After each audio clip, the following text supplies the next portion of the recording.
கீர்த்தியும் புகழ்ச்சியுமாக வைப்பேன் என்று சொல்லுகிறவர், நாம் கீர்த்தியும் புகழ்ச்சியுமாக இருக்க முடியாதபடிக்கு எங்கோ ஒரு இடத்துல நம்மை அது அடைத்து வைத்திருக்கிறது. எங்கோ அடைபட்டு கிடக்கிறோம். ஏதோ ஒன்றுக்கு அடிமைப்பட்டு கிடக்கிறோம். ஏதோ ஒன்றின் நிமித்தம் நாம் வெளியே வர முடியாத ஒரு சூழ்நிலையில இருக்கக்கூடிய நம்முடைய வாழ்க்கைய இந்த வருஷத்திலே கர்த்தருடைய வார்த்தை சொல்லுகிறபடி, நான் அக்காலத்திலே உங்களை கூட்டிக் கொண்டு வருவேன். எகிப்து தேசத்துல இருந்த இஸ்ரவேல் ஜனங்கள ஆண்டவரே கூப்பிட்டு கொண்டு வெளியே வந்தார். அழைத்து கொண்டு வெளியே வந்தார்.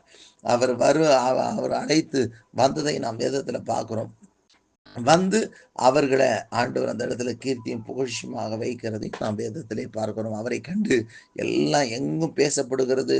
அவரை கண்டு பயப்படுகிறார்கள். இப்படிப்பட்ட சூழ்நிலைகள் எல்லாம் வேதாகமத்திலே நாம் பார்க்கிறோம். ஆகவே இந்த நாளிலும் கூட ஆண்டவர் நமக்கு வாக்கு பண்ணுகிற ஆண்டுடைய வார்த்தை இந்த வருஷத்திலே ஆண்டவர் சொல்கிறார், நான் உங்களை கீர்த்தியும் புகழ்ச்சியுமாக வைப்பேன்.